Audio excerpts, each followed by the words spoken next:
Hi, everybody. It's Marlene with Eerie News. And today is May 26, 2022, Thursday, May 26, 2022.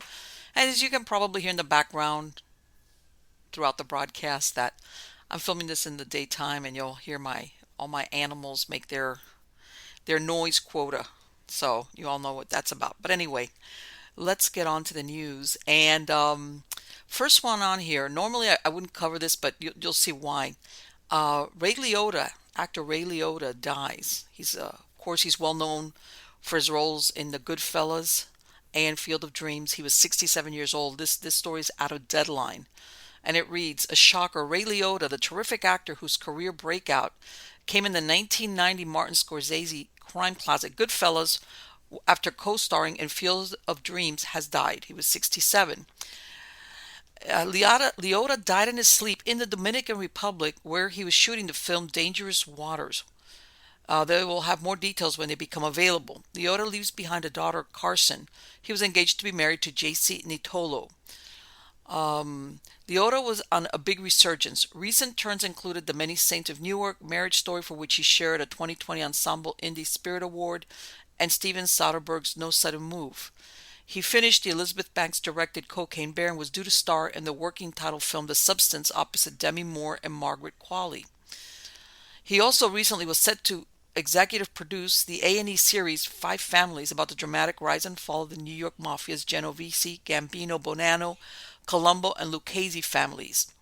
While better known for his big screen roles, Liotta also starred with Taron Egerton in the Apple TV series Blackbird, recurred on Prime Video's Hannah, fronted the 2006 CBS crime drama Smith, and starred opposite Jennifer Lopez in the 2016 to 18 NBC police drama Shades of Blue, which I saw. It was great. It was a great series.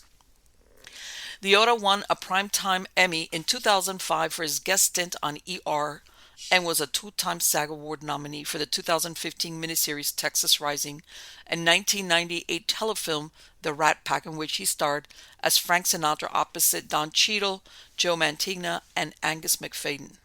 Among his earliest screen roles, playing nice guy Joey Perini on the popular NBC soap Another World from 1978 to 81, he had his Who's There turn into Jonathan Demme directed Something Wild from 1987, scoring a Golden Globe Award nomination, and then played banned Chicago White Sox superstar Shoeless Joe Jackson opposite Kevin Costner and James Earl Jones in 1989's Field of Dreams. Liotta then quickly followed playing gangster Henry Hill in Scorsese's Goodfellas opposite Robert De Niro and Joe Pesci in what was to be the defining role of his career. The ruggedly handsome, blue-eyed Liotta was a perfect Henry Hill, narrating a tale of his growth into the organized crime gang that pulled off the famous Lufthansa heist at New York's John F. Kennedy International Airport in 1978, making off with more than $5 million in cash and jewels stored in the German airliner's air cargo building. The film, which Nicholas Pileggi adapted with Scorsese from his book, was nominated for 6 Oscars, with Pesci getting its lone win. Born on December 18, 1954 in Newark, New Jersey, Liotta studied acting at the University of Miami before landing his Another World role. He had bit parts in telefilms and guested on St. Elsewhere in 1983 before co-starring in Casablanca, a short-lived 1983 NBC prequel series to the classic movie. David Soul starred as Rick. Liotta went on to play a cop in the mid-80s ABC drama Our Family Honor before landing his first big movie role as Ray Sinclair in the romantic comedy Something Wild, starring Melanie Griffith and Jeff Daniels. He then starred as Eugene with Tom Holtz as Dominic in the 1988 drama Dominic and Eugene, also starring Jamie Lee Curtis. That led to his two most famous roles. Liotta played a ghostly version of Shoeless Joe Jackson in Field of Dreams, widely considered among Hollywood's greatest baseball movies. His character was banned from baseball for life after the 1919 Black Sox scandal, and gets a chance to play again when Ray Kinsella, played by Costner, is guided by voices to build a stadium in an Iowa cornfield. Directed by Phil Alden Robinson and co-starring Jones, Amy Madigan, and Burt Lancaster in his final big screen role, the film earned 3 Oscar nominations, including Best Picture. Then Scorsese came calling. Coming off 1988's The Last Temptation of Christ, the filmmaker pivoted to the mob genre with Goodfellas and cast Liotta to star as Henry Hill. The pick was a critical and commercial success, landing 6 Oscar noms, including Best Picture, with Pesci winning for Supporting Actor and Scorsese getting his third nomination for Best Director. That signature role led to Liotta becoming a big screen regular during the 90s, when he would star in such films as Unlawful Entry, No Escape, Unforgettable, Turbulence, Operation Dumbo Drop, Copland, and Corrina Corrina. He continued to be busy in the 2000s with roles in Ridley Scott's Hannibal, The Silence of the Lambs sequel starring Anthony Hopkins, Ted Dem's Blow with Johnny Depp and Penelope Cruz, Narc opposite Jason Patric, Nick Cassavetes' John Q starring Denzel Washington, James Mangold's Identity with John Cusack and Amanda Peet, and Joe Carnahan's Smokin' Aces with Jeremy Piven and Ryan Reynolds, and as himself in Jerry Seinfeld's animated B-movie, among other picks. His more recent silver screen credits include Derek Cianfrance, The Place Beyond the Pines, starring Ryan Gosling and Bradley Cooper, The Iceman with Michael Shannon, Winona Ryder and Chris Evans, Killing Them Softly opposite Brad Pitt, which premiered at Cannes, Judd Apatow's Wanderlust, Sean Levy's Steve Carell, Tina Fey crime comedy Date Night, Observe and Report opposite Seth Rogen, and the Frank Miller Robert Rodriguez sequel Sin City, A Dame to Kill For. Liotta also guested on such popular TV series as The Simpsons, SpongeBob, SquarePants, Family Guy, Hannah Montana, Just Shoot Me, and Unbreakable Kimmy Schmidt, and narrated 2015 docuseries The Making of the Mob. More recent career highlights for Liotta were playing the second lawyer of Adam Driver's character in Netflix's Marriage Story, which scored 6 Oscar nominations, including Best Picture and Sopranos prequel The Many Saints of Newark, co-starring as twin brothers Hollywood Dick Moltisanti and Salvatore Sally Moltisanti. Okay, so we're gonna move on to. I mean, this was tragic. You know what? I never heard any weird stories. You hear about some of these stars that they do drugs or drinking, or they get pulled over, or they get into fire, and their life's like a train wreck. And it's like, so when they sometimes keel over younger than you think they would, it's like, I get it. Life caught up with them, but you never heard anything about Ray Liotta.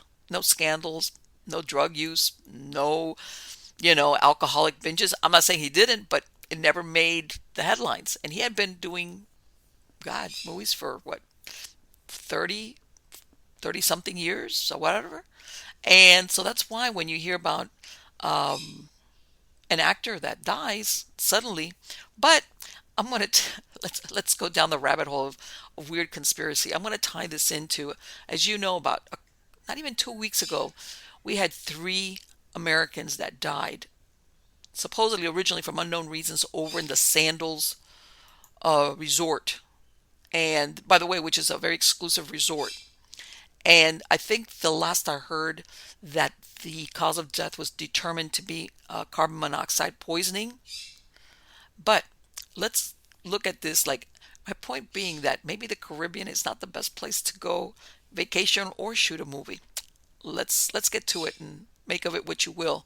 This story is out of the New York Post, and it's titled Paradise Lost. These tourists had tragic Caribbean Mexico vacations. Tourists on tropical vacations have been plagued by trouble in paradise in recent years, including mysterious poisonings, unsolved disappearances, and one couple's tragic honeymoon murder. Last week, American tourists Robbie Phillips, 65, Michael Phillips, 68, and Vincent Chiarella, 64, became the latest to have their dream trips turn into nightmares when they suddenly fell ill and died mysteriously at the swanky Sandals Emerald Bay Resort in the Bahamas. The case reignited fear surrounding strange and violent deaths at vacation hotspots in the Caribbean and Mexico. Here are some examples of where paradise was lost. Sativa Transu, Cancun, Mexico, November of 2021. The 26-year-old Washington state woman planned to spend Thanksgiving relaxing in the sun with her boyfriend Taylor Allen. But the day after arriving, she was reportedly found beaten to a bloody pulp in a room at the $200 a night El Ritmo resort. Allen was quickly arrested by Mexican authorities and charged with killing her. Next one. Elijah Snow, Cancun, Mexico, July of 2021. This is like within 3 months of the prior one of Sativa Transu. The 35-year-old Texas firefighter was celebrating a wedding anniversary with his wife Jamie when he disappeared just hours after checking into the Royalton Chic Cancun Resort and Spa. His body was found the next morning, stuffed into a small window on an isolated strip of the Sunset Royal Beach. Despite multiple bruises and a gash on his head, multiple Mexican officials ruled his death an accident. Okay. Can you That's the equivalent. Let me translate that. Ruled an accident, so there's nothing to investigate. Next one. Nathaniel Holmes and Cynthia Ann Day, Dominican Republic, June of 2019. The bodies of Day, 50, and her fiancé, Holmes, 63, were found in their room at the Bahia Principe Hotel at the Playa Nueva Romana resort. They reportedly suffered respiratory failure and a string of tourist deaths on the island in the summer of 2019. Then Vittorio Caruso, Dominican Republic, June 2019. The 56-year-old Long Island pizzeria owner mysteriously died while staying at the Boca Chica resort in Santo Domingo after drinking something, according to his sister-in-law Lisa Maria Caruso. He was the 10th American to die in the Dominican Republic during the time period. Authorities in the country later said he suffered from respiratory and heart failure. Okay. Next one. Jerry Curran, Dominican Republic, January 2019. The 78-year-old former police officer from Bedford, Ohio, fell ill after having dinner and drinks with his wife, Janet, at the Dreams Resort in Punta Cana. He was rushed to a hospital after he began vomiting and became unresponsive.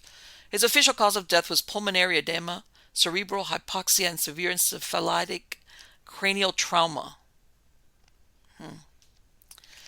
Next one, David Harrison, Dominican Republic, July 2018.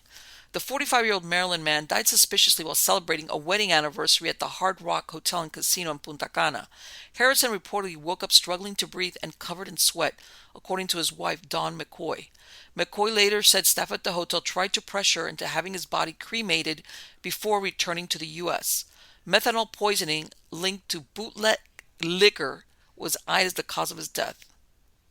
Okay.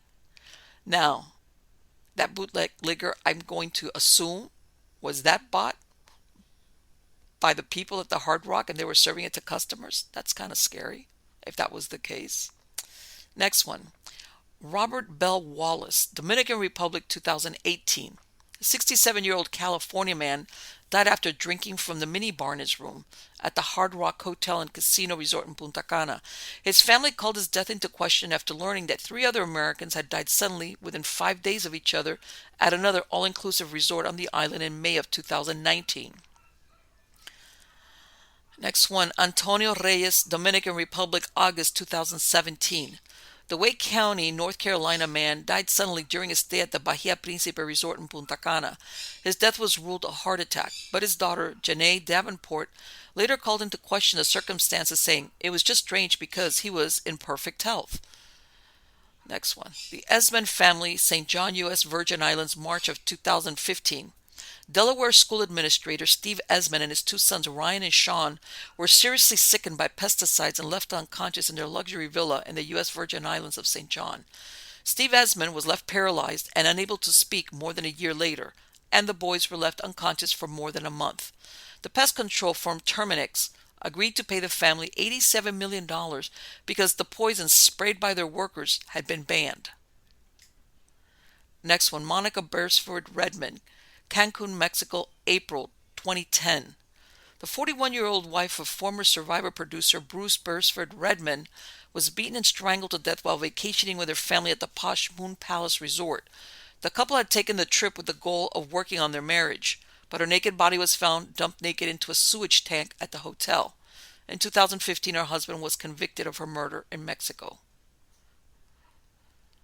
Next one. Ben and Catherine Mullaney, Antigua, 2008. The 31-year-old couple from Pontardawe, Wales, were both fatally shot in the back of their heads at a luxurious beachside hotel room while on their honeymoons. The assailant robbed them of a digital camera, cash, and mobile phone before fleeing. Catherine, a doctor, died instantly, and Ben, a former police officer, died a week later. In July 2011, Kaniel Martin and A.V. Howe were sentenced to life in prison for their murders.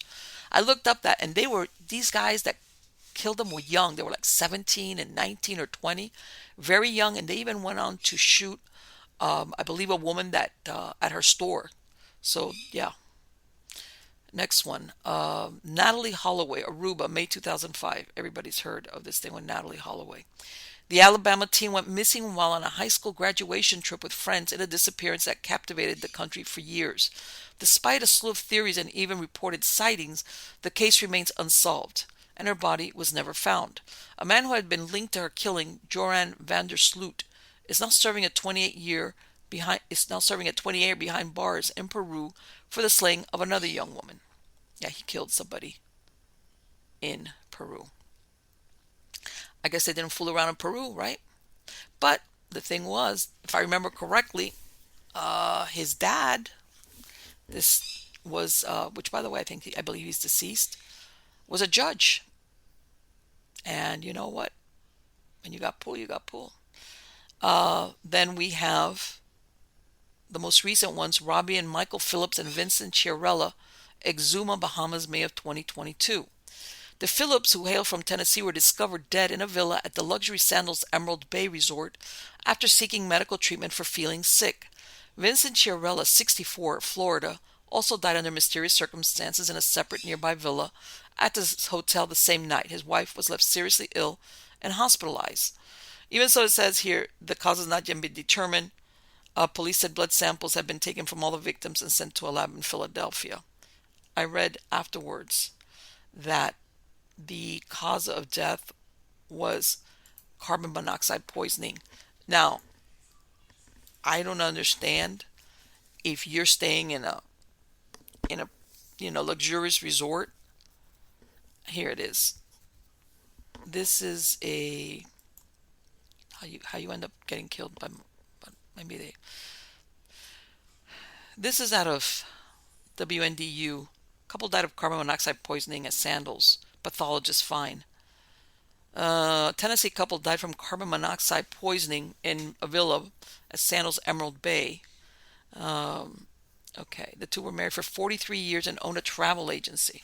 As a matter of fact, I heard that they had always promoted this Sandals as a great place to go. Who would have known that this is what's going to happen to them when they went there? The couple complained of nausea, vomiting, and other symptoms the night of May 5th and were treated at a local medical facility, according to Bahamas Health Minister, Dr. Michael Darville. The following day, both were found dead in their hotel room. According to CBS, Michael Phillips was found slumped against the wall with Robbie Phillips was on their bed, and both showed signs of convulsion. Donis and Vincent Paul Chiarella, who were visiting from Florida, were staying in a separate villa near the Michael and Robbie Phillips. Vincent Paul Chiarella was also found dead, with his wife was airlifted to a Florida hospital in serious condition. The Nassau Guardian reported the pathologist was expected to release they had 3 children and 3 grandchildren. Okay, but that doesn't tell me much. Because I'm trying to figure out, what, did somebody go in and pump carbon monoxide into their room? That's the part I don't understand. You hear of people like committing suicide or by accident. They have a leak in their vehicle of carbon monoxide, and they basically, you have to be like in an enclosed space, but like usually you hear it connected to when people run the vehicle and it puts out carbon monoxide through the tailpipe. But I'm going to look that up because I'm still trying to figure that out. How did two people, if you are, let me see what they says here. The Sun always has really way out stuff. Let me see. Yeah, this was at the beginning. A travel agent and mom of 3 posted scenic beach photos outside the Bahamas resort where she and her husband were found dead just 1 day later. Okay.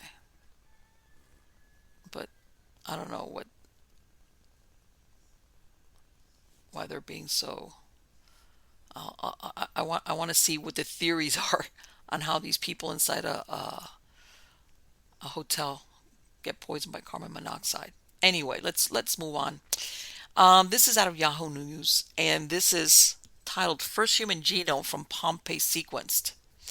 And this right here, for the people watching the video, this is a picture of the two individuals found in what they call Casa del Fabbro, or House of the Craftsman, which is room 9 in Pompeii. This was from circa 1934. Okay, this is, of course, because Pompeii was destroyed. Basically, like, people were caught, the volcano erupted, and people just died. Basically, it posed, I guess is the best thing. So you see these two skeletons posed there. Researchers have successfully sequenced the human genome DNA blueprint of a man who died in Pompeii after the eruption of Mount Vesuvius in 79 AD. Before this, only short stretches of DNA from Pompeian human and animal remains had been sequenced.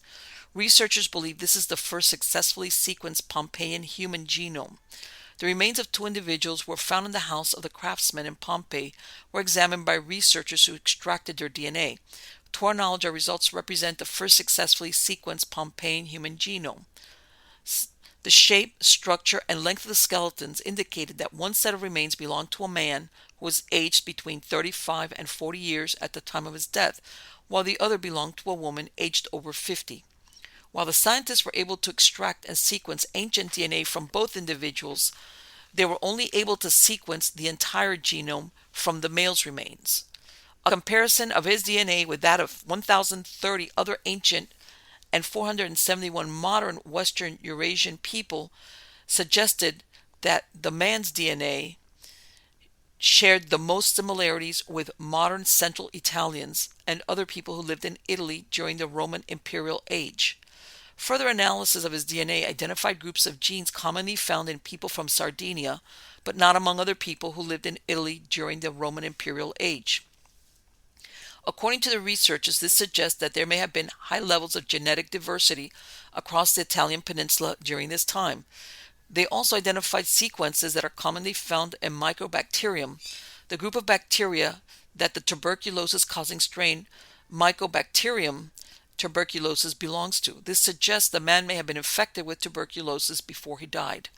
According to the scientists, it may have been possible to successfully recover ancient DNA from the male individual's remains, as materials released during the eruption may have protected the DNA from damage.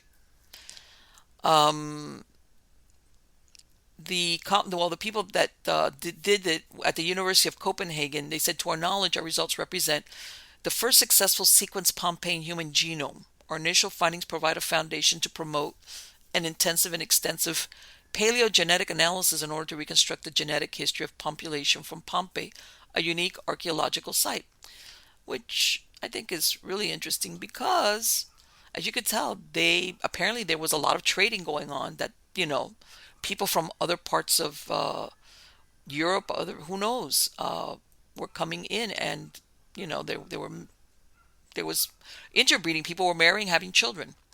This is a follow-up to an earlier story that I covered, which is, there's a lady called, for those of you who are not familiar, Lori Vallow. And she went on trial for the death of her two children. Okay? And she even went on to, which they buried the children in her new husband's property. And while she knew that her kids were dead and killed and buried, she had this big wedding, the white gown, the whole 9 yards in Hawaii. All right? And talk about a psychopath. Here it is. But this is the latest that they have brought up on this lady. This is, again, out of the Sun, the U.S. Sun, and it's titled Haunting Words. Lori Vallow's son Colby reveals chilling warning his cult mom gave when he asked her where his murdered siblings were. Lori Vallow's son has revealed the haunting response the cult mom gave him when he demanded to know where his missing siblings were after they vanished without a trace. In an exclusive interview, Colby Ryan recounted how he visited Lori in jail after she was arrested in February of 2020 to plead with her for more information about where his sister Tylee and little brother JJ were being kept. Tylee Ryan, 16, and Joshua J.J. Vallow, 7, were officially reported missing in November of 2019. Neither of the two children had been seen or heard from for several weeks. Tylee was last seen on a family trip to Yellowstone National Park on September 8th, and J.J. vanished in Rexburg, Idaho on September 22nd. For several months, Lori had maintained that her children were safe and living with family members in Arizona, but refused to disclose where or with whom, and ignored a court order to produce the kids to authorities. Growing increasingly concerned for the well-being of his younger siblings, Colby went to see Lori in jail in a desperate bid to finally get answers. I asked her 100 times, "What's going on?" Colby said, and the only answer I ever got was, "Everything's going to be revealed soon." So I just left. It was always a question mark. You couldn't get a straight answer. It was already hard enough to reach out and be the one to chase her down, he added.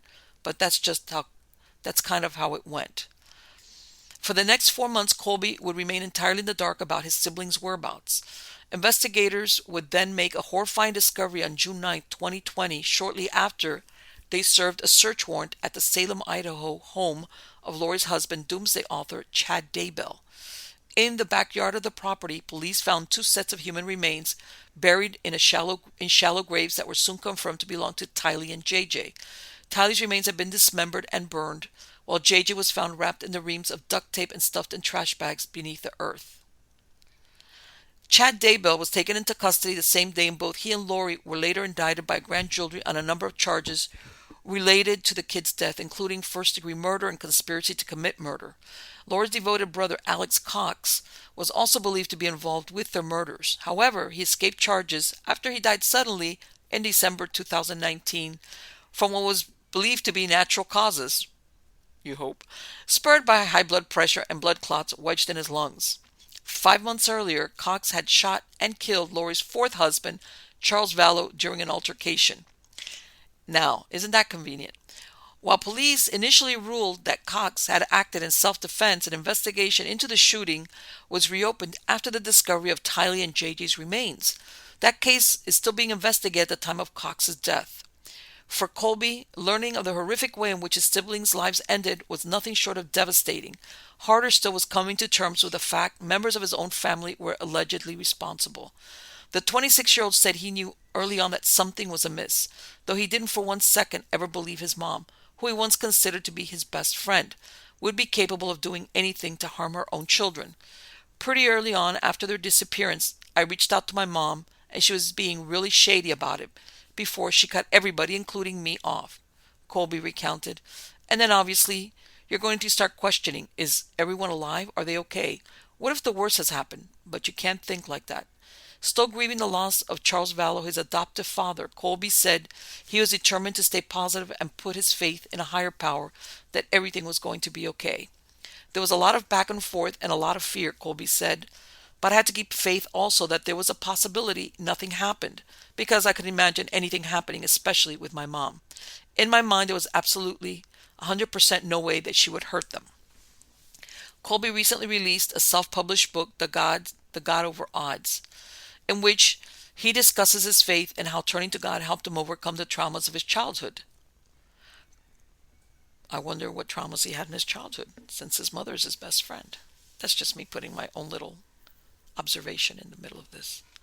Growing up, Colby didn't know his biological father and was rarely able to settle in one place for too long before Lori would decide to move again in search of yet another fresh start. Though through the dysfunction, Colby said he was forced to grow up quickly. He also forged an incredibly tight bond with his mom, who described as being closer to that of a best friend than a parental figure. I think she leaned on me for emotional support, almost like a sidekick, he said, so that kind of forced me to grow up a little bit faster. And her and I just had this bond that was more like friends. She would take me to do fun stuff. She took care of me, and it was just me and her. We kind of faced everything together. All right.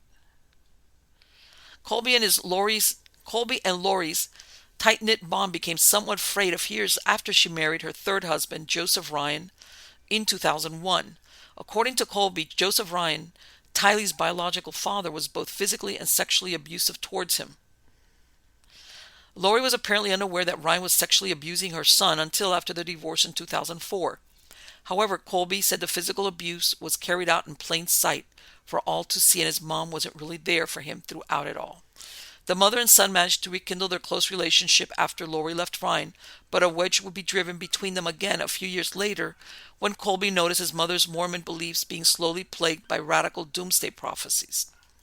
Lori married for a 4th time in 2006 to Charles Vallow, providing Colby with the stability and the reliable father figure he had for so long craved. But where his mother was concerned, Colby said Laurie appeared to be withdrawing, leaning increasingly into bizarre ideologies about an impending rapture and the end of life as we know it. It was kind of early on, Colby said, noticing his mom's doomsday beliefs coming to the fore. I'm not exactly sure when it started, but probably when I was around 11. I was never brought into it, really. I definitely feared it, the end times, because I heard it from her and because I trusted her. But as I grew up, probably around 17 or 18, I was like, I'm just going to live my life the way I can. I can't live a life of impending fear of something happening. I can't live like that. It's an anxious life, so I never bought into any of the ideas that it was going to happen. Colby decided to move out of his mom and Charles' home when he was still in the 11th grade in search of a purpose and something to be excited about in his future.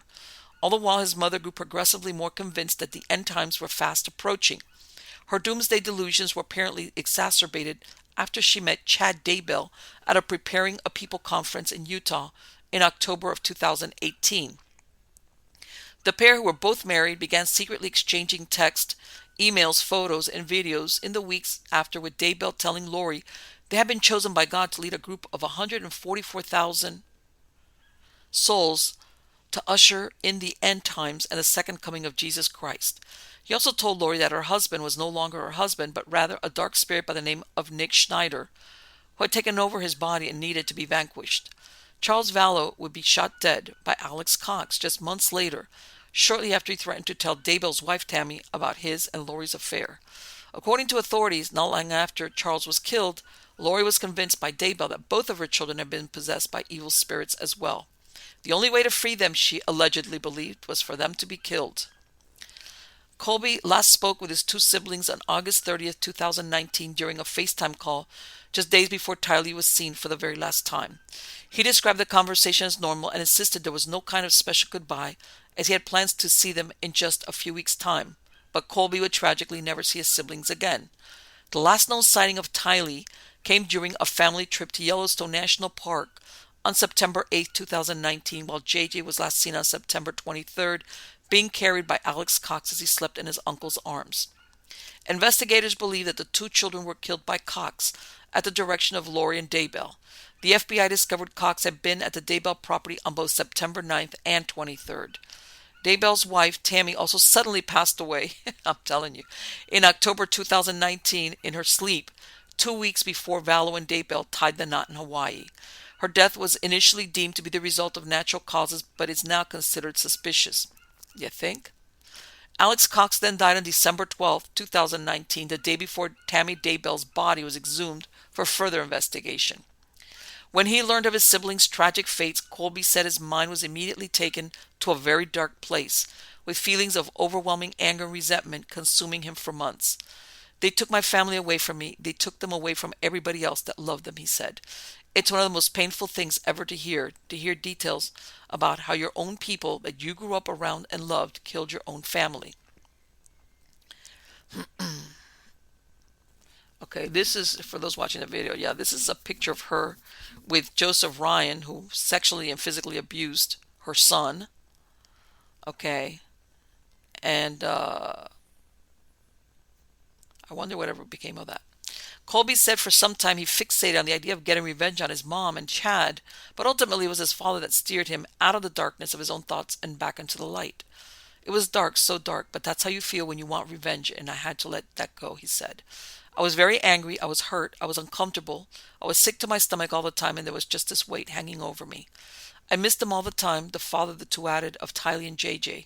I wished they were here to experience my family. I just missed their presence. Like just being in a house together, having fun and sharing our lives together. But part of you needs to let go. Because if you're holding on to like, I just wish you were here, there's almost no movement. You're never getting out of that spot. It just keeps you in that graveyard. So I love them and miss them all the time, but I also have to take an acceptance that they're not here. And that was definitely hard. In addition to releasing a book, he has a YouTube channel where he regularly discusses his faith and vlogs about his family's day-to-day lives. In an emotional video shared on his page in September of last year, Colby made the incredible declaration that he had forgiven his mother for the role she allegedly played in Tylee and JJ's deaths. Speaking To the newspaper, Colby revealed that he told his mom face to face he had forgiven her when he last visited her in prison after siblings' bodies were found. We've gotten to a conversation and I confronted her, Colby said, and then I told her I forgave her or that I was trying to.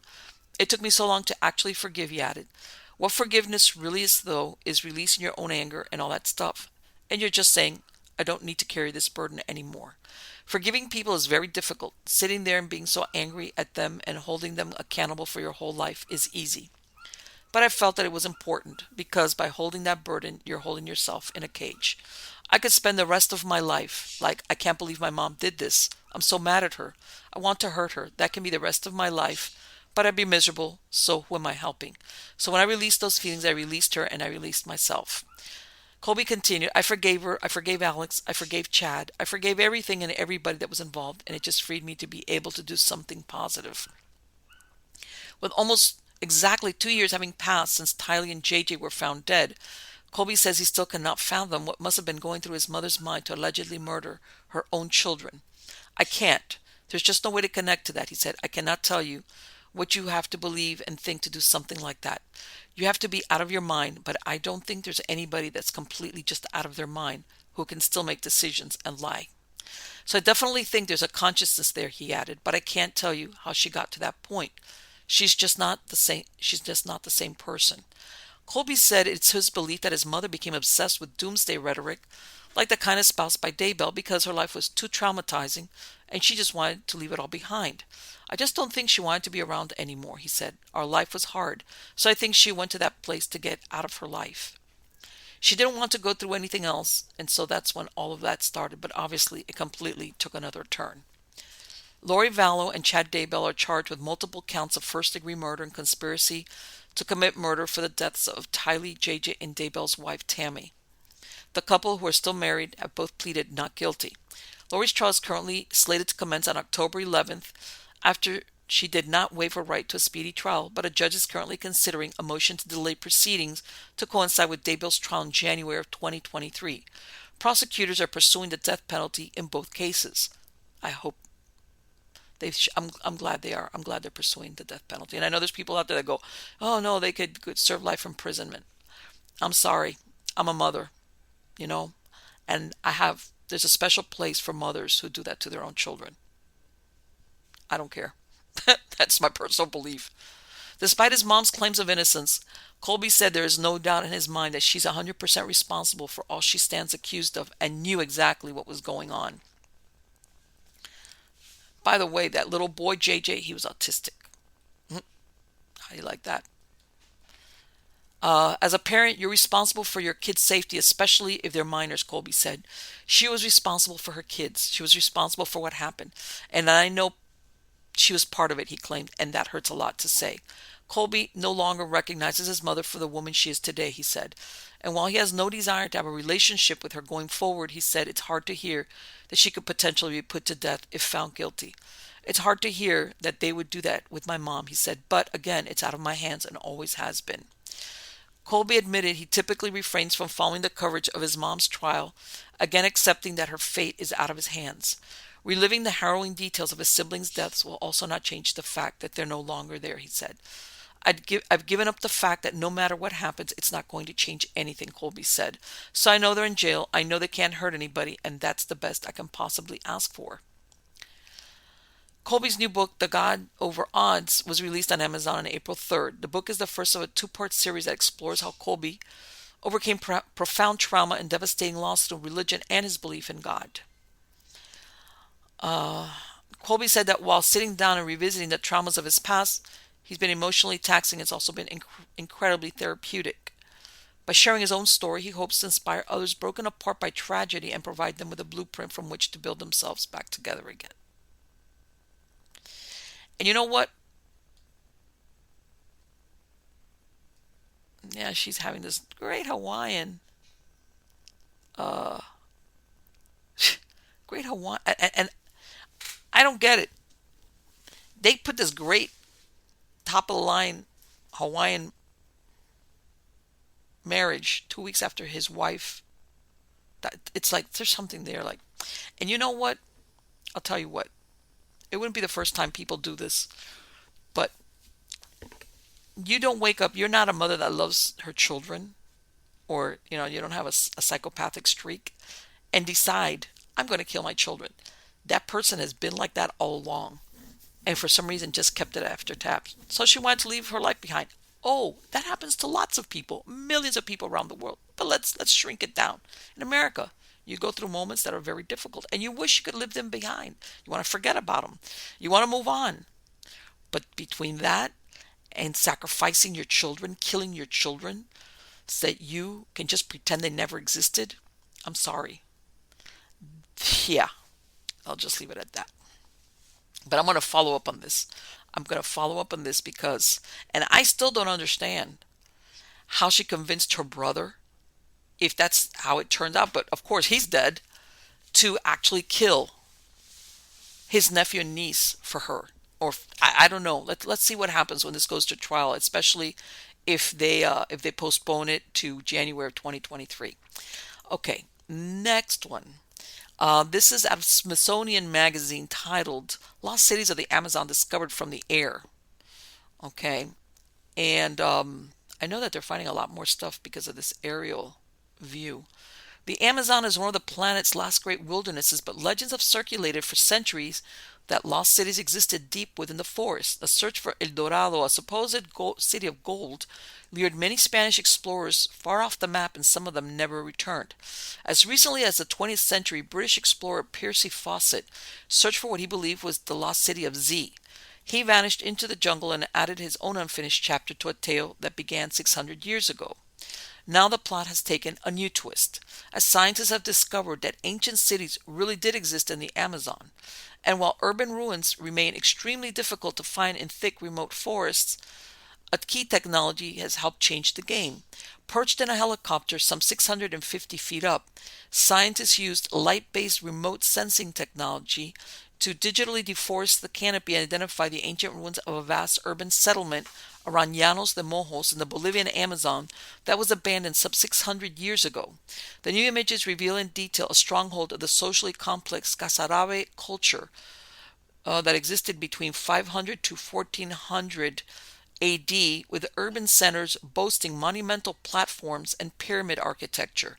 Raised causeways connected a constellation of suburban-like settlements which stretched for miles across a landscape that was shaped by a massive water control and distribution system with reservoirs and canal. The site is the most striking discovery to suggest that the Amazon's rainforest wilderness was actually heavily populated and in places quite urbanized for many centuries before recorded history of the region began.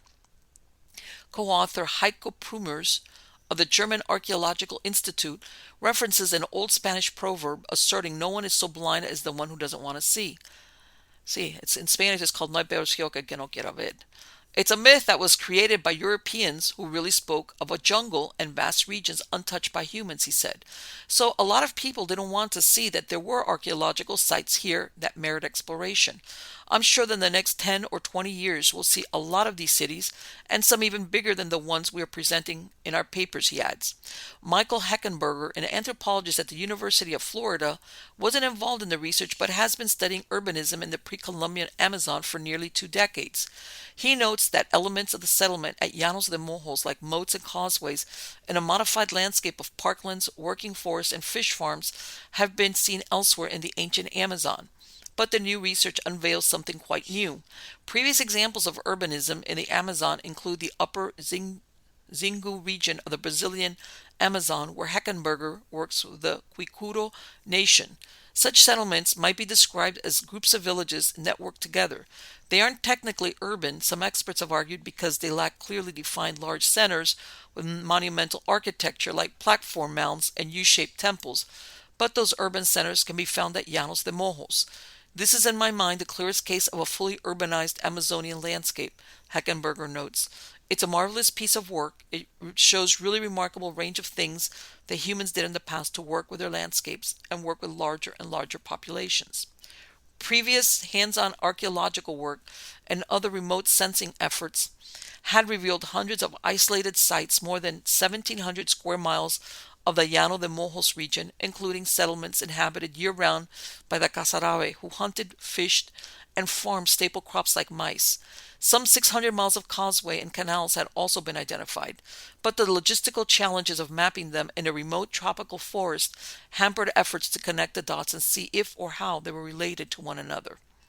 The remote forested area is difficult to explore, and the remains difficult to spot, even from the air. There's no way to know what's down there until you get there, and when you get there, you have problems trying to find and orientate the site, says Prumers.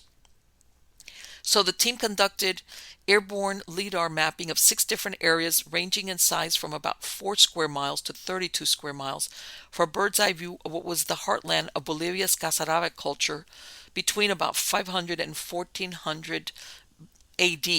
From an aircraft, a LIDAR system fire down a grid of infrared beams, hundreds of thousands per second, and when each beam strikes something on the Earth's surface, it bounces back with a measure of distance.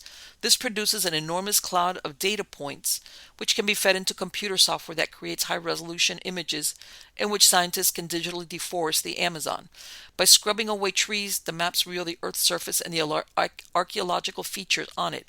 In this case, the images clearly showed 26 unique sites, including 11 that were previously unknown. Among the 26 sites were 2 large urban centers, Landivar and Kotoka. They were already known to exist, but the new maps detailed their archaeological complexity and vast size. They measure 1.2 and 0.5 square miles respectively.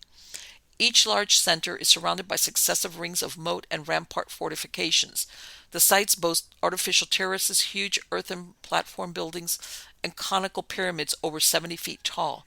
All these impressive civic and ceremonial buildings are also oriented to the north-northwest, which scientists believe reflects a cosmological worldview observed elsewhere at ancient sites in the Amazon. The aerial view with trees stripped away revealed 2 centers, each anchored by a large network of regional settlements connected by numerous causeways. Those passageways radiate out from the centers like spokes on a wheel and stretch for several miles. These connect suburban settlements ranging from small settlements closer to the centers to more distant and even smaller sites that may have been used as temporary campsites. Similarly, canals also stretch from the main centers and connect to rivers and Laguna San Jose, which apparently delivered water to Kotoka. Basically, they remolded the landscape in terms of their cosmology, which is mind-blowing, says Chris Fisher, a Colorado State University archaeologist not involved in the study who specializes in Mesoamerica. The only problem is that this architecture was made from mud bricks. So while at the time it was as fantastic looking as anything in the Maya region, the Maya monuments have endured because they had limestone, while these weren't just as durable. The Casarabe certainly aren't as well known as the Maya. So, who were they? A decade of archaeological work on the region has shown that their culture was distinct, and the region they inhabited was likely an annually flooded savanna with riverside forest, rather than the vast unbroken stands of timber one finds in the area today. Andean cultures, where monumental platforms, mounds, and temples are prominent, aren't geographically far away.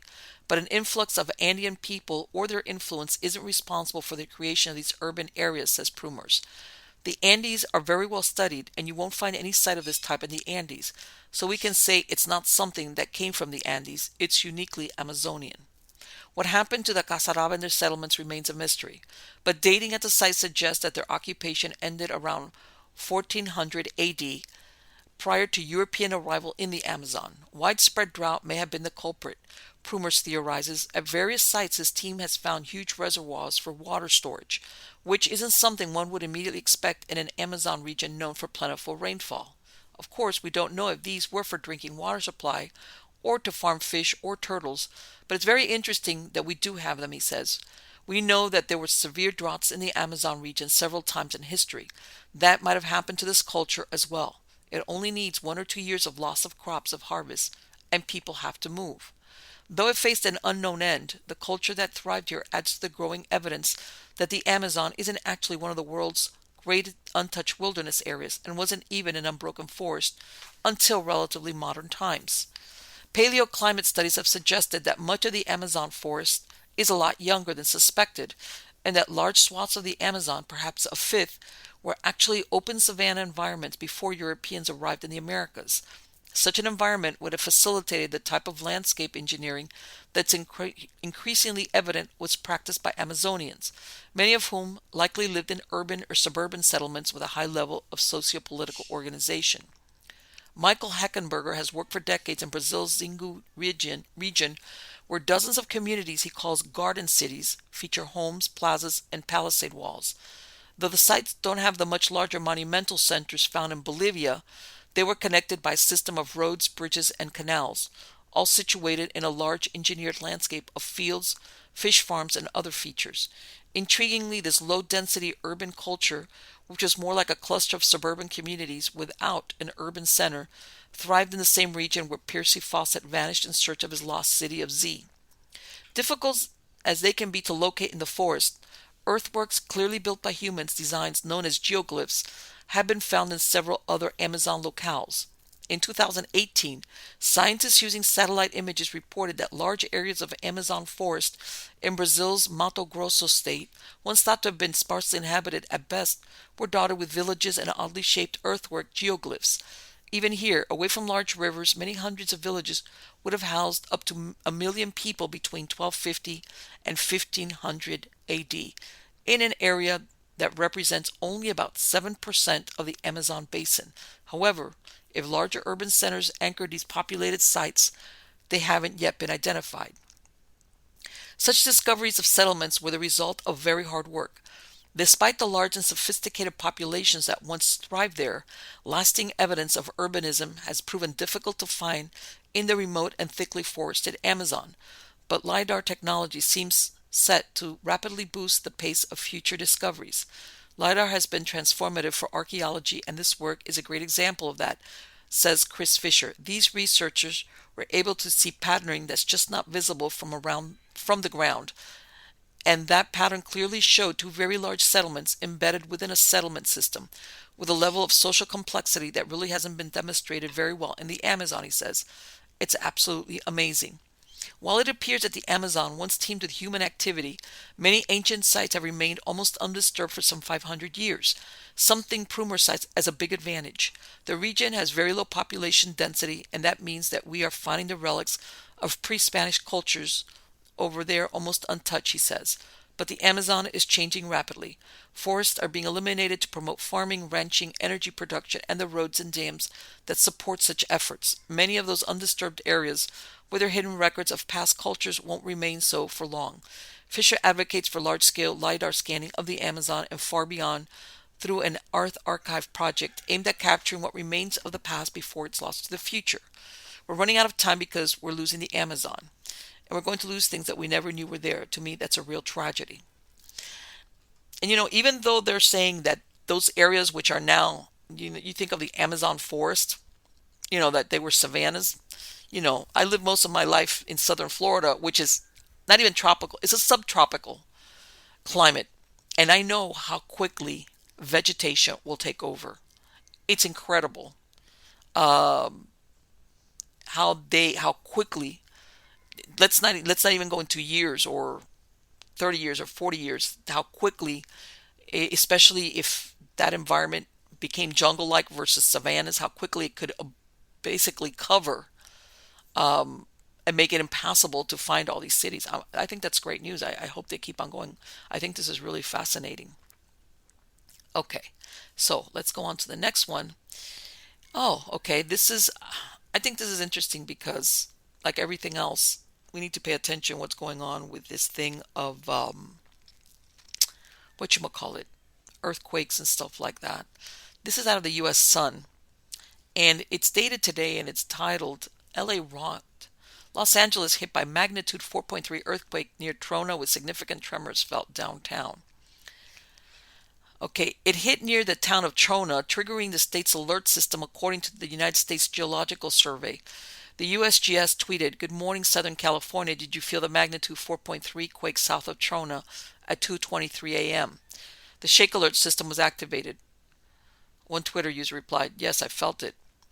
The user added, "I'm in Little Rock and was sitting on my bed reading when I felt a strong jolt from west to east direction. At the same time, my west wall made a faint cracking, settling sound." Meteorologists meteorologist Zach Colby tweeted, "A magnitude 4.3 earthquake has struck in California, with shaking being felt down through downtown Los Angeles. Damage has not been reported with this earthquake, but this is a significant sized quake for California." Online, there was more reaction to the quake, with one Twitter user writing, "When an LA earthquake in Los Angeles hits and you know you're not getting any more sleep before the alarm goes off at 6 a.m." Another added, "Did you feel that? I was finally falling asleep, then the earth shook." On average, Los Angeles experiences 5 earthquakes each year, varying in magnitude and destruction. LA sits on the Ring of Fire fault line, along with other California cities like San Francisco. It runs down the western coast of the Americas, across the Pacific, and up through New Zealand, Indonesia, and Japan, the countries most prone to devastating quakes. Experts say California is due another major apocalyptic tremor, which they have already dubbed the big one. It will be on par with the 7.8 quake that centered in San Francisco in 1906. The city was all but leveled and an estimated 3,000 people were killed. Okay. For people that say, how could you live in a place where they had hurricanes? I could prepare. I could board up my windows and then get in my car and leave. An earthquake, that's the one I don't get, how people do that. Let's go on to the next story. This is out of UPI, and it's titled 116-Year-Old Ghost Tracks Unearthed Following Pesky Coastal Storm.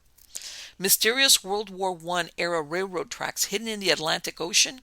It's not quite the plot of a thriller novel, but rather an actual discovery found along a beach in Cape May, New Jersey, in the wake of a fierce coastal storm last week. Liz Goldsmith was walking along the shores between Sunset and Higby Beach last Tuesday when the ocean, fueled by the combination of the storm, coastal erosion, and the daily low tide, unearthed one of the area's rarest finds. The tracks, which date back to the early 20th century, were seen in 2014 for the first time in over 80 years and have since been revealed by different weather events in subsequent years, including by a couple of big storms in 2018. Nicknamed Ghost Tracks, the tracks were used to support sand mining and World War I munitions testing, and the Cape May Sand Company also used the rails from 1905 to 1936 to remove sand from the beach and turn it into glass or cement. Local historian Ben Miller in 2017 said that the cement created from the sand that was carried along the tracks helped build the Panama Canal. "These are like hidden treasures unearthed," Miller said. "All of a sudden, they're there, and what used to be just a sandy beach that you walk down, all of a sudden, they're like portals into the past." Matthew Malkowitz, an electrical engineer whose side hustle involves photographing steam trains, said he was one of the first to witness the ghost tracks when they emerged 8 years ago. "Back in 2014, I was tipped off that some of those tracks down in Cape may surface after 80 years, Malkowitz recalled. "And then the next morning I ran down there on a low tide, and I was there at sunrise to catch those first photographs." He suggested that when the tracks were out of sight, they were very much out of mind. People working and living on the beach had no idea that a train ever ran there.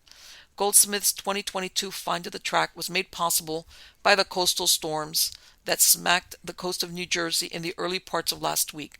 The storms not only dropped multiple inches of rain and dealt fierce winds and gusts, but they also accelerated the growing concerns about the area's beach erosion. The ghost tracks went over 80 years without being seen. Okay, I'm sorry. Massive amounts of sand were wiped away from the beaches throughout the area, including on Sunset and Higby Beach. The erosion was most severe further north in North Wildwood, particularly in the area near 7th Avenue and JFK Beach Drive, as the entire beach area and all of its replenishment sand was wiped away. This caused significant beach erosion for some of the beaches in South Jersey, including the erosion of sand dunes, which in some cases turned into steep cliffs. The beach erosion impacted the shoreline southward into the Carolinas, senior meteorologist Tim Kinn said. Unlike the East Coast storms we usually see in the winter, this storm pounded the shoreline for several days, while a nor'easter usually only causes problems for a day or two. Kinn said, "Since the wind was out of the same direction for multiple days, this caused the waves to progressively get larger and larger while impacting the same beach day after day." You know, it's really interesting. I'm wondering, when they were running the railroad, was it that the beach was further out? But a lot of times you would get some of these railroads that were close. They would put them on trestles, like Verizon. How did they run this thing back at the turn of the century? Interesting. Okay. This article is very interesting. This is out of the BBC and it's titled "The Medical Power of Hypnosis." And I was a hypnotherapist. I had a center for many years, so this is of special interest to me. And hypnosis is emerging as a powerful medical treatment for pain, anxiety, PTSD, and a range of other conditions. Can it shake off its reputation as a stage magician's trick? That's going to be tough, unfortunately, because sometimes they still do it. When David Spiegel was told his next patient was waiting for him, he didn't need to ask the room number. He could hear her wheezing from halfway down the hall. Entering the patient's room, he saw a 16-year-old girl with red hair sitting bolt upright in bed, knuckles white in the midst of an asthma attack. By her side, her mother was crying. It was the third time the girl had been hospitalized for asthma in as many months. Spiegel was a medical student on a pediatric rotation at Boston Children's Hospital in Massachusetts, United States, in 1970. As part of his training, he was also taking a class in clinical hypnosis.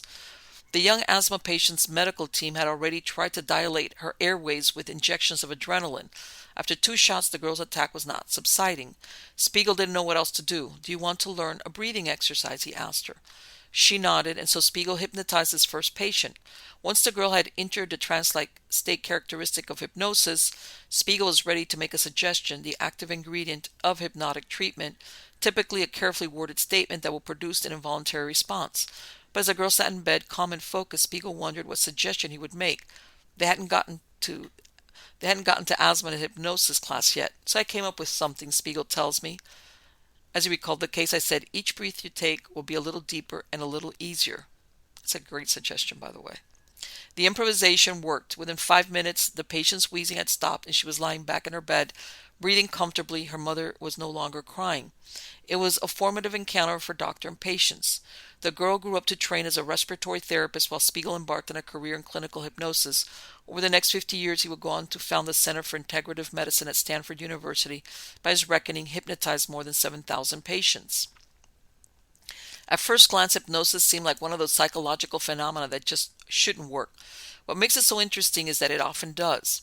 Entering hypnotic state, focusing instantly, and listening to a suggestion is, for many people, enough to make that suggestion a reality. When a hypnotizable person is told their arm will start moving about as if all by itself, it will.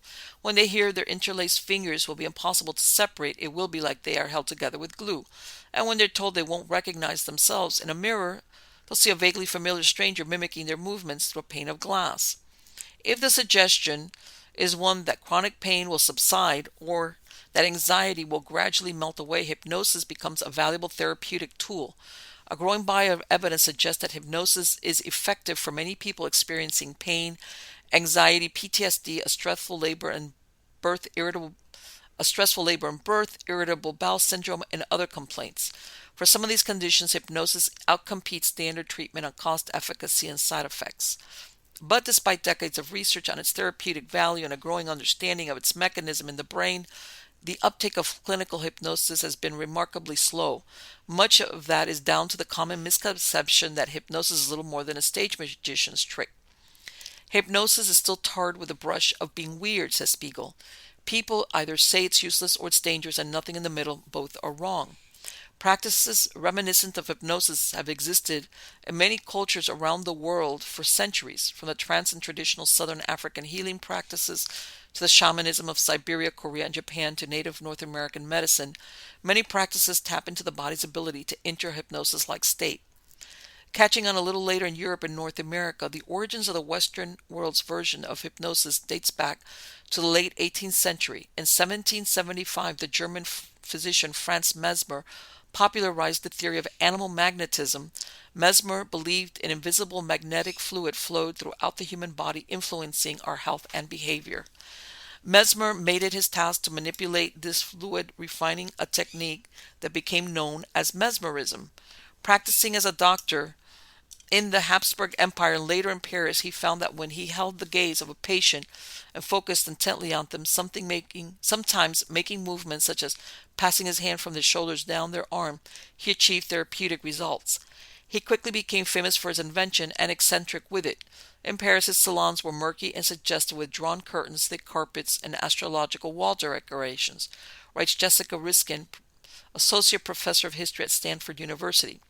Mesmer himself dressed impressively in a lilac taffeta gown. Despite Mesmer's popularity, animal magnetism soon fell out of fashion, but the phenomenon Mesmer had explored gained traction in the 19th century under a new name, hypnosis. A string of illustrious physicians developed successive theories about its nature, distancing hypnosis from its mesmeric origins. Most famously, the founding figure of Western psychotherapy, Sigmund Freud, made some of his most well-known analysis based on the case reports of patients such as Anna O., which was Bertha Pappenheim, an Austrian Jewish feminist, who Freud's collaborator Joseph Breuer treated with hypnosis from 1880 to 1882. Freud later turned away from hypnosis in favor of his free association technique, but not before hypnotic therapy had shaped the foundations of Western psychotherapy. Just as physicians were exploring the therapeutic potential of hypnosis, it was also developing a gaudier reputation on the stage. Infamous popular hypnotists toured Europe, suggesting their participants impersonate a chicken, become stiff as a board, or witness an apparition of the Virgin Mary. Public debate about hypnosis heated up through the 1880s until some countries began enacting laws to regulate its use.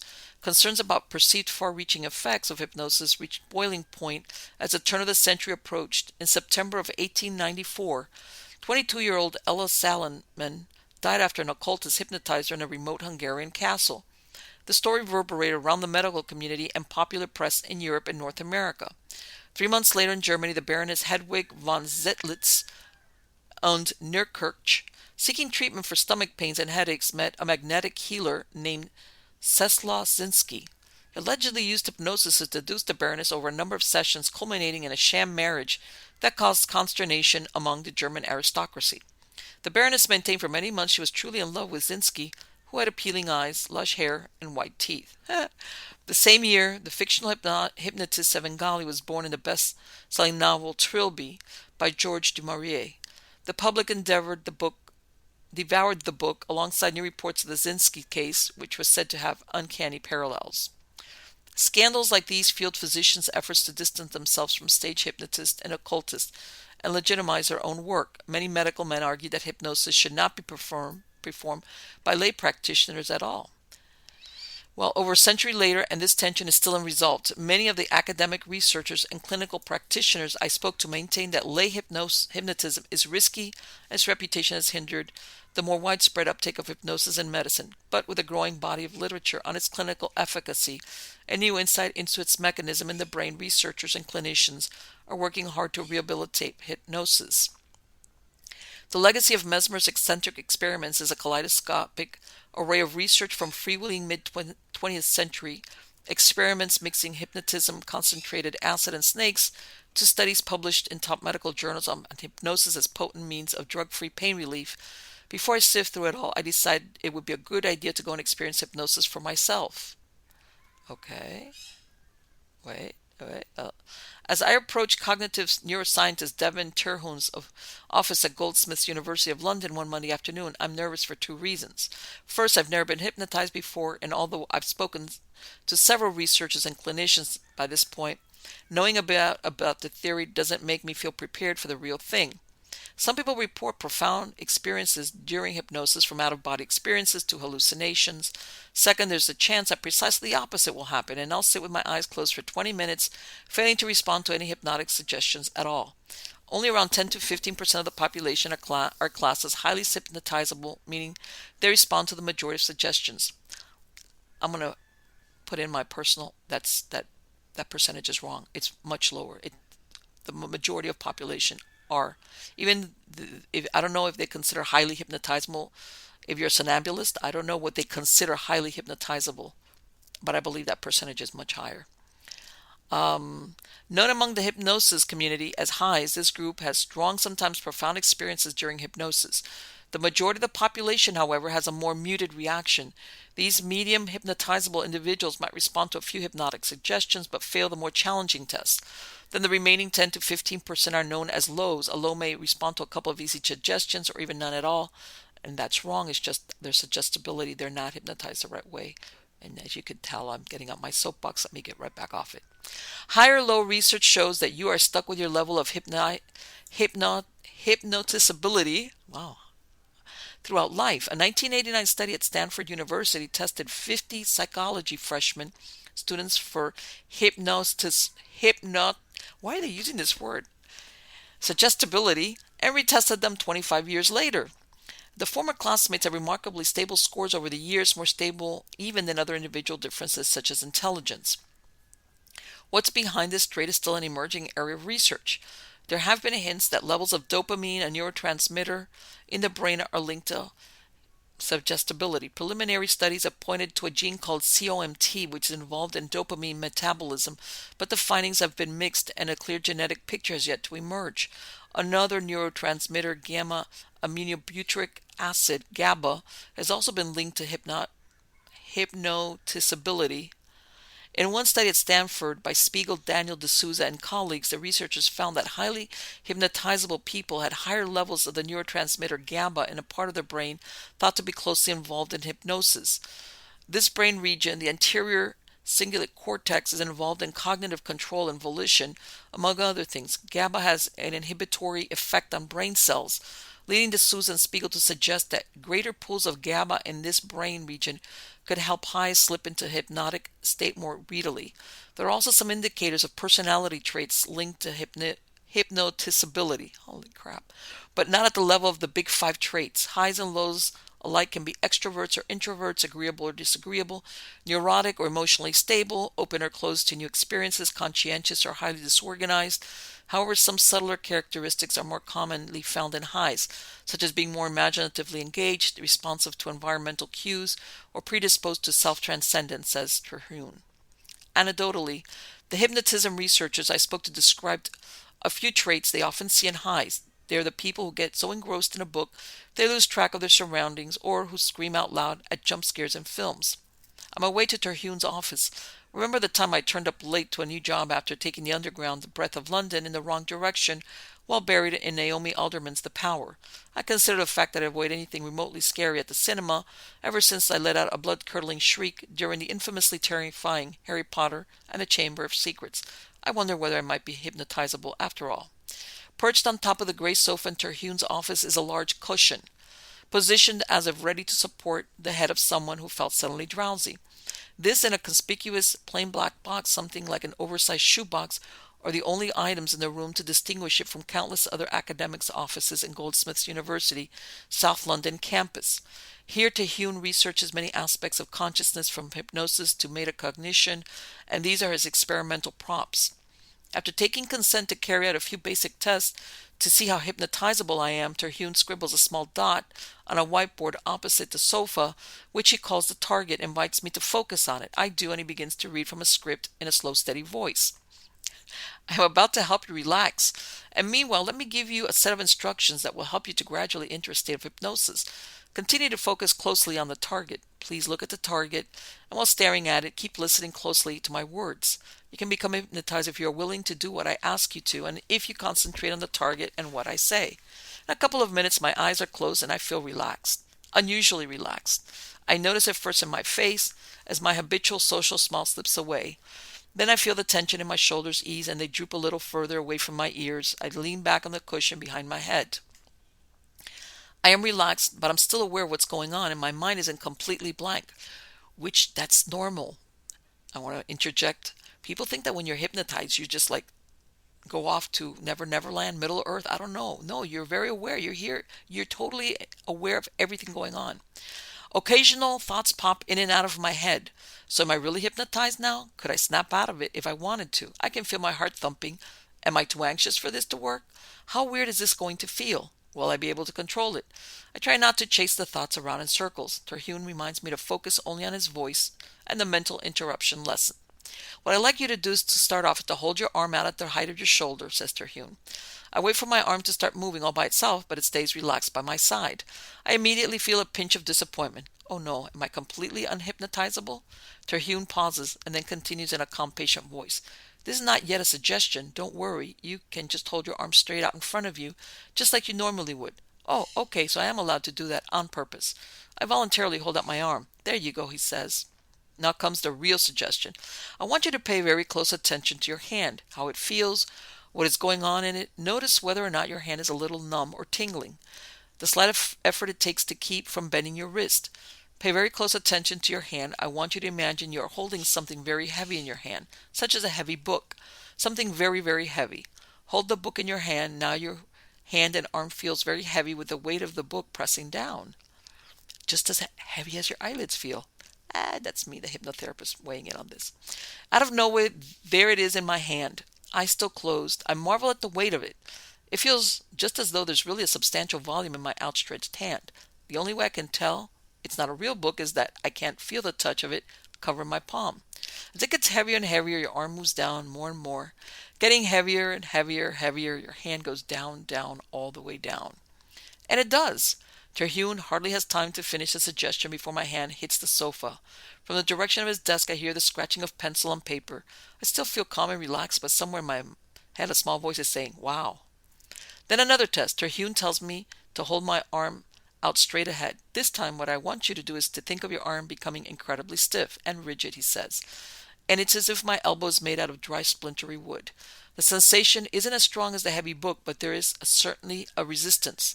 There as I try to bend it at the elbow. For a moment, I'm able to push through it, and the sensation eases, but it's an effort. Then a couple of more tests. Terhune suggests I fall asleep and have a dream about hypnosis. I feel drowsy and I'm aware of fleeting images. For a moment, a white Scottish terrier appears playing in a green field, but it's not a fully fledged dream, more like moments just before sleep when your mind starts to wander. And what Scotty dogs have to do with hypnosis, I have no idea. Next, Terhune tells me he's putting the tune Jingle Bells on, at very low volume at first, and then he'll gradually turn it up. I don't hear anything but the rustle of trees in the wind beyond the window. We end up 2 more tests. First, I hold my hands out as though holding a football at arm's length. Terhune suggests my hands are being pushed apart by an irresistible force. The sensation is a bit like the invisible ball experiment, but stronger. This time I'm curious to see what happens if I push back a little. I tentatively try to bring my palms together, but the suggestion is hard to resist. In a few seconds, my arms are outstretched as wide as they can go. In the last test, Terhune suggests my left arm become extremely heavy, and I have to try to lift my left hand out of my lap. It's about as difficult as when I tried to bend at my elbow. Hard work, but I managed to lift my hand a few inches. My test over, Terhune slowly counts from 20 to 0 to walk me out of hypnosis. On 5, I open my eyes. I feel a little dazed, as if I've overslept and woken up too quickly. Terhune tells me that from these tests he estimates that I fall pretty much bang in the middle of the normal distribution of hypnosability. The tests I respond to strongly, the heavy weight in my outstretched hand and the force pushing my hands apart, are the ones that will work for most people. In the heavy weight test, around 90% of the population will feel something, says Terhune. Even he does, and he's a low. It's a little rarer to respond to the test that I struggled with, the stiff arm and the heavy arm. The other 2 tests are very difficult. Very few people will respond to a suggestion to have a vivid dream on command. And even fewer will hear jingle bells playing in a silent room. Terhune threw those tests on the off chance that I might be a high. There were a couple of other tests he didn't attempt. One of them is agnosia, with suggestion is to forget the name of a simple object, like a pair of scissors, and what it's here for. Terhune shows me what he would have done for that test, laying out a pair of scissors along with some tape, a pen, and a ruler on the black box I'd noticed earlier. He would have asked me to point to the scissors, which a very highly hypnotizable person wouldn't be able to do. If you then handed them a piece of paper and asked them to use the scissors, they would be perplexed. Another test is hypnotic amnesia, when someone is told to forget everything that happened during the hypnosis, but such tests are rare to respond to. Typically around 12% of people will do, Terhune has found. If you've never been hypnotized before, statistically your experience is likely to be reasonably similar to mine.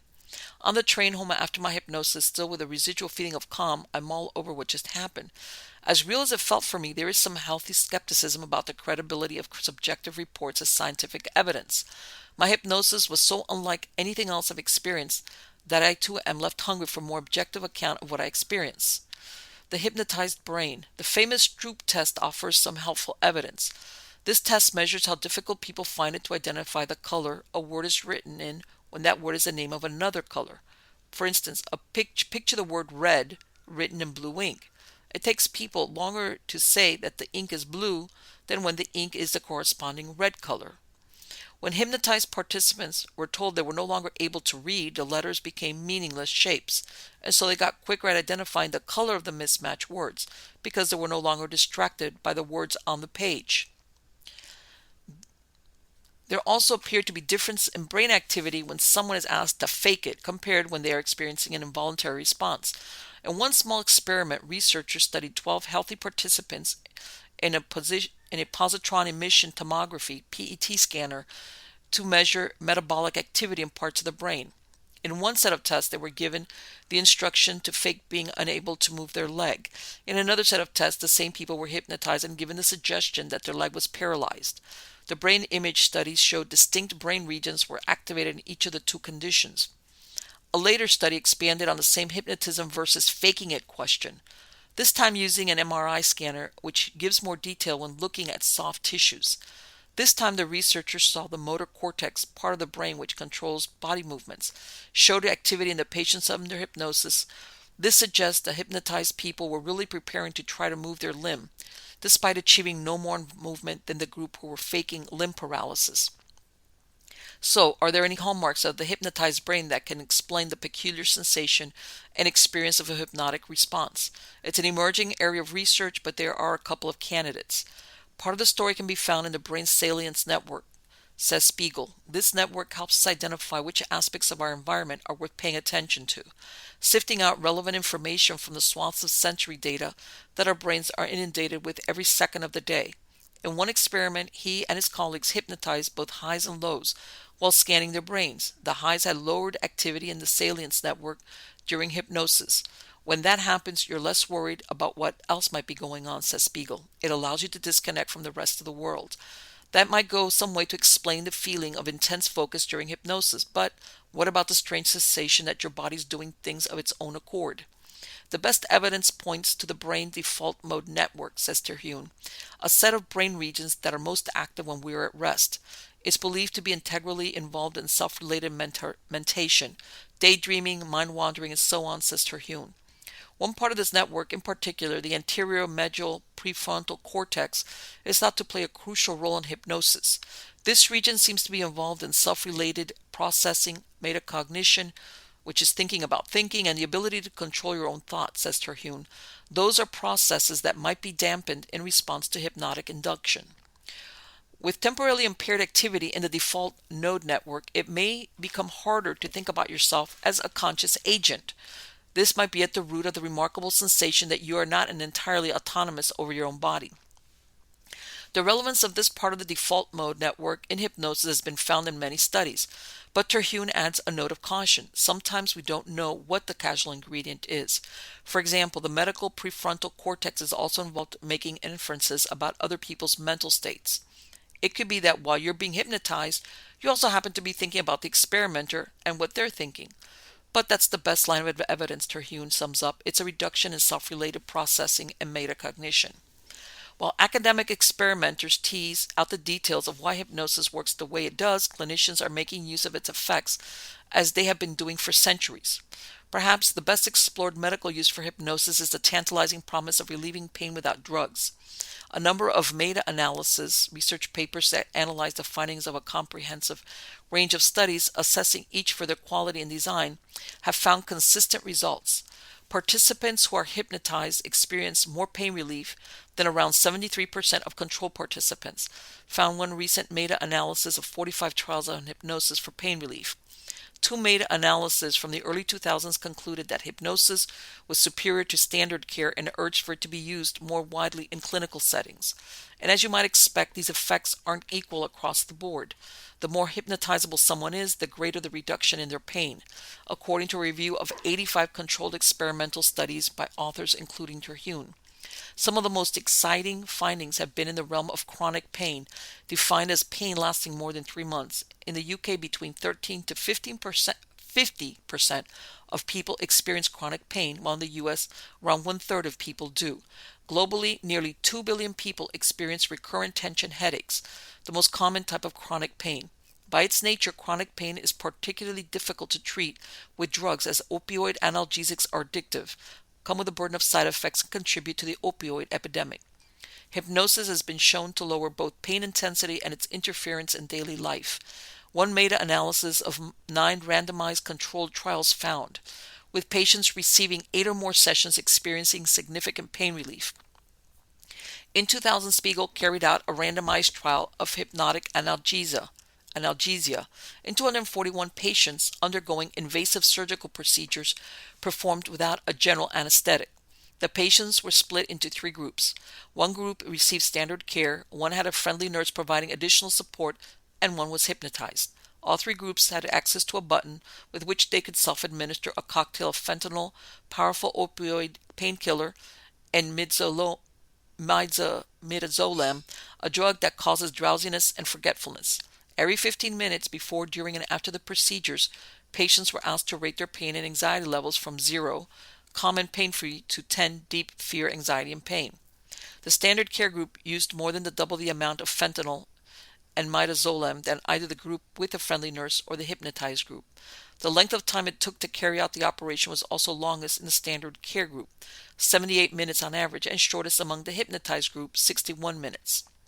The anxiety levels were 0 in the hypnosis group, says Spiegel. They were just less trouble doing the procedure.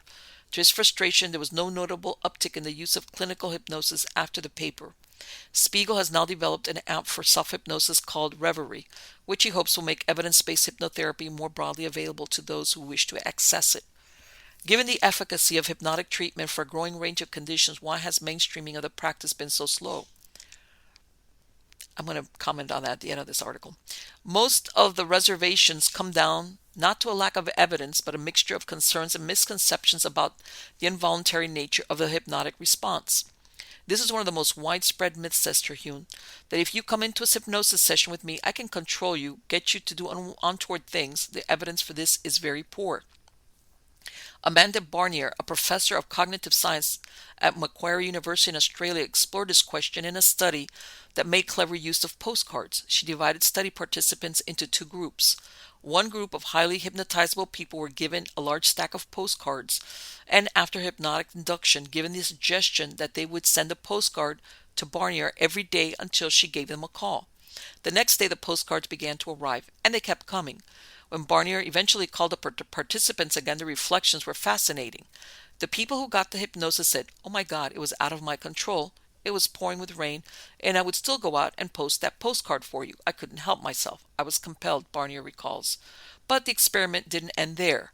Barnier also used a control group, people who hadn't been hypnotized, but simply asked to send her a postcard every day. I said, "I'm a PhD student, and I'm just trying to write up my thesis. Here's some postcards. Would you just send me one every single day?" Perhaps surprisingly, this group also obliged. When Barnier called them up to talk about their experience, they were more prosaic. They said, "Well, you seem desperate." From that, Barnier concluded that the hypnotized participants weren't being driven to do anything they wouldn't have done otherwise, even if it might feel that way. Earlier experiments carried out at a time of looser ethical regulations found more extreme requests elicited a similar response. In 1939, one alarming experiment gave deeply hypnotized participants a suggestion to grab a large diamondback rattlesnake. The participants were told the snakes were just a coil of rope. One participant made to grab it, but was prevented from doing so by a pane of glass. Another came out of hypnosis and refused. 2 others hypnotized participants weren't even told the snakes was a coil of rope, and both went to grab it anyway. 2 of the participants were then given the suggestion that they were angry with an experimental assistant for putting them in such a dangerous situation. They were told they would be unable to resist throwing a flask of concentrated acid in the assistant's face. Both did. In a sleight of hand, the real flask of acid had been switched with a harmless liquid the same color. A control group of unhypnotized people were also asked to take part, but most didn't get as far as they were terrified of the snake and wouldn't go near it. The findings were replicated in another study in 1952, but later investigations criticized that the controls hadn't been put under the same pressure as the hypnotized group, making the comparison unfair. An experiment in 1973 sought to address the question more robustly, putting hypnotized and not hypnotized participants on an equal footing. One group of university students were hypnotized and given the suggestion to go out on campus and sell what they were told was heroin. The other group was simply asked. Both went out and did it. The experimenters got into trouble, though, because the father of one of the participants was a professor on campus. He was less than delighted to find his daughter had been attempting to peddle heroin to her peers. The conclusion is undergrad students are willing to do some crazy things, says Terhune. It's nothing to do with hypnosis. I, and you know what? I'm going to stop here. These experiments are really interesting, but you have to say when you pick control groups or groups, how alike or how different are they to begin with? There's people that they don't have to be hypnotized, that they just more easily go along with the program.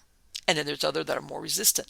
How were they vetted? How did they pick the people to put in these groups in the sense of that they were similar enough to say, okay, we're going to hypnotize all, we have this group of, or two groups of similar people, more or less, whether you want to call them personality styles or whatever, and we're going to hypnotize this set, but they're all kind of the same, but you have to have some type of, rules, and they don't say how that's why some of these experiments, as far as the results being accurate, there's more to it. It's like, before you set it up.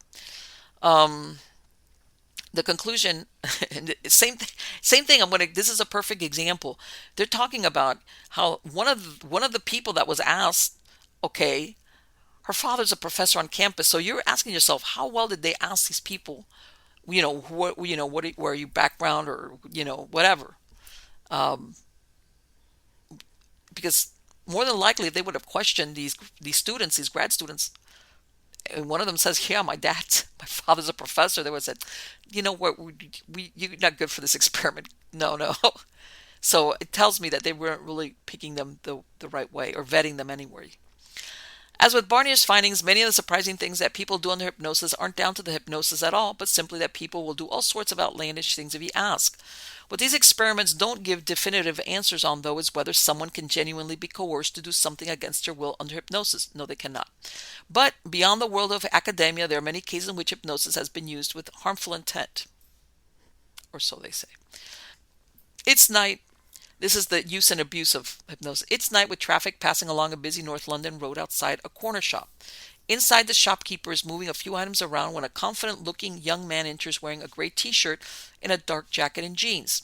He approaches the shopkeeper and touches him on the arm. From the grainy CCTV footage, a few strange things happen. The shopkeeper stands rooted to the spot, appearing to have entered a trance. The man touches the man's chest and his shoulder and then goes through his pockets.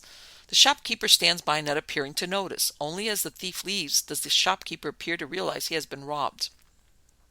As a scientist, these cases are difficult to interpret because we don't know the full circumstances, says Terhune. Could you use distraction to commit a crime? Sure. Could you put someone in a trance and rob them or assault them? It's very difficult to say, and it's very complicated. Okay, I'm going to stop right here.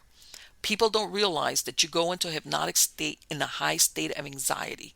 People think that when you're hypnotized, you're walking around, your eyes closed, or sitting in an easy chair. A high state of anxiety will put you into a hypnotic trance with your eyes open. Let's keep going. The North London robbery is just one of a long and in some cases harrowing list of crimes, many of them involving sexual abuse of female patients by rogue hypnotists, often exploiting a power imbalance between abuser and victim. These are obviously disgusting and horrible, says Terhune. These cases are difficult because they're already occurring in an unusual power dynamic with an expert or professional that someone is likely to trust. As horrible as these events are, they occur in many situations with differential power relationships, such as coaches, teachers, or medical professionals, as well as the power dynamic. There are other factors that are hard to disentangle, says Barnier, such as perceptions or stereotypes about hypnosis that people may hold, such as, in hypnosis I lose control.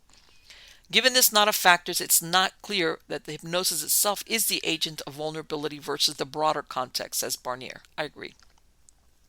All this begs the question, how can someone seeking hypnosis take precautions to make sure the treatment is as safe as possible? It boils down to one golden rule. If someone can't treat you without hypnosis, they shouldn't be treating you with hypnosis, says Barnier. Every clinician and researcher I contacted for this story, including Hilary Walker, chief executive of the British Society of Clinical and Academic Hypnosis, and Joe Tramontana, president-elect of the American Society of Clinical Hypnosis, agreed with this approach. The UK's Royal College of Psychiatrists also recommends always checking a therapist's qualifications. Hypnotherapy should only be performed by qualified health professionals who are accountable to a professional body, the college writes on its website. For example, they should be a medical doctor, psychologist, nurse, occupational therapist, or physiotherapist. I'm going to say I disagree with this. I totally disagree with this. And this is part of the medical establishment trying to take away the benefits. That's why we have a lot of these conditions that could be helped with hypnosis being treated instead with drugs. All right? Because there's a bunch of cases of doctors, psychologists, nurses, therapists, and physiotherapists doing improper things, from abusing patients sexually and in some cases even killing them. So to say that this group of people are the only one that can safely hypnotize somebody, I disagree with that. But let's keep going. One reason this matters is because in many countries, including the UK and Australia, there is no official body regulating lay hypnotism. In Australia, you will find people who have gone to weekend courses for 6 months at a hypnosis academy, says Barnier, and if something goes away after treatment, there's no professional agency that you can go and complain to.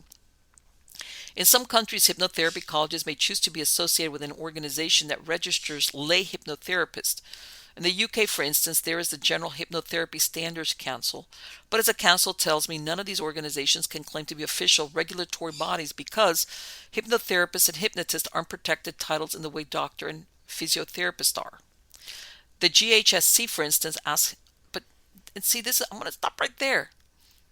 A legitimate hypnotist, okay, carries insurance. I used to have insurance. I had an office. Okay, I wasn't like, yeah, come into my we'll meet in the alleyway. I had an office. Okay, I had another hypnotist that would be there while we were doing hypnosis. I had a little waiting area outside. I carried insurance. All these things are signifiers that you have somebody that's legitimate versus somebody that is like they said, oh, I took a weekend course and I'm going to try to hypnotize you. Let's see.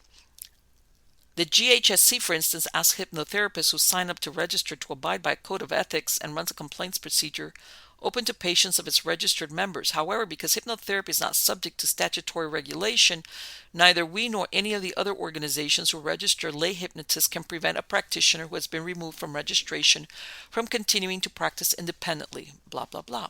The take-home message from clinicians and professional bodies I spoke to remains to make sure any person you seek treatment from has appropriate health qualifications. And if suffering from a health complaint, you should consult your physician. Despite its lingering reputation as being kooky, as Barnier puts it, hypnosis is not so distant from many experiences we have in everyday life. For many people, it's a regular occurrence to get lost in a good book or become so absorbed in a film, perhaps even a Harry Potter film, if it can become overwhelming, or perhaps you find yourself oblivious to landmarks by the road as you drive along the motorway. If that happens to you, then you've experienced something not so different from hypnosis. It is hypnosis. There are even parallels between becoming absorbed in your smartphone and hypnosis. Both distort time perception, reduce awareness of your external environment, and bring a reduced sense of agency, that feeling you just can't stop scrolling. But if you don't often experience these kinds of deep absorption, that's normal too. It's just like the difference between extroversion and introversion, says Barnier. Some people are just living in their skins in different ways in the world. In the same way, hypnosis is not so different from the everyday world as a medical intervention. There's a lot in common with other tools. Take a needle and syringe or scalpel. In the wrong hands, each of us has the potential to do great harm. But in skilled hands, it can be powerful tools for good. And I'm going to point out, I had a lot of people, because really the benefit of hypnosis is relaxation. Okay? It is relaxation. Deep relaxation. A lot of what that person was doing them about the arm is what's called deepeners. That all of a sudden, when people realize I'm being hypnotized, but hey, I'm not floating off to Never Never Land. I'm not losing control. I'm not going to another dimension. It makes you relax, especially when you've never been hypnotized before. All right. And a lot of it has to do also with once that person experiences hypnosis and they start to trust their hypnotist and they feel it's like there's nothing that goes on here that I'm not aware of. By the way, this thing about I was hypnotized into doing, you cannot hypnotize somebody and tell them to do something that's against their moral fiber. Okay, so a lot of these I was hypnotized. I'm sorry, I don't buy that. That's a good excuse. That's a good alibi.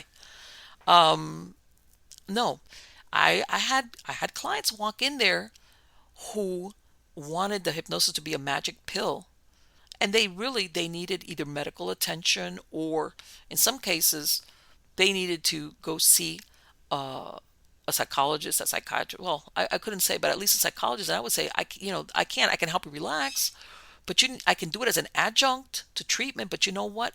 Because they were afraid sometimes of going to a medical doctor, whatever the case, psychologist, counseling, psychiatrist, or even their general doctor. They wanted to come into my office and have me hypnotize them, and it would all go away. And I would tell them, no, I can help you relax, which is going to help you. If you're anxious, it's going to help you.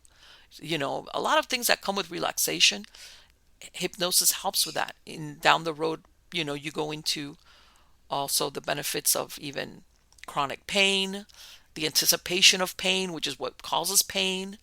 I mean, it's a whole thing. That's a whole another thing. But if you want to check out, go to my website, hypnosis-diy.com, hypnosis-diy.com, and I've got information there about hypnosis. But this is a great article, though. Some of the things they say I don't agree with, but a lot of it I do. There's a lot of benefits from hypnosis, especially when we're facing such a problem with opioids and drug use or getting hooked on. Let's face it, there's nothing worse than being in pain. And you take something that eases that pain, and before you know it, there you go. And let me tell you something, anything that helps you, that lets you free yourself from either the pain and or following into an addictive behavior, yep, something to look into. But now let's go off into something really different. This is out of Breitbart. And today, May 26th, is World Dracula Day, celebrates anniversary of Bram Stoker's novel. Hey, hypnosis to Dracula. World Dracula Day, celebrated annually on May 26, was started by a fan group in 2012 in time to coincide with the date that Bram Stoker's vampire novel was first published. The holiday was founded in 2012 by the Whitby Dracula Society, 1897, a Whitby, England group dedicated to celebrating the cultural importance of Bram Stoker in the novel Dracula, which is believed to have been inspired in part by the Gothic architecture of the town Whitby Abbey. The fan group chose May 26 for the holiday because it coincides with the date of Dracula's publication in 1897. World Dracula Day 2022 will feature a Guinness World Record attempt at Whitby Abbey.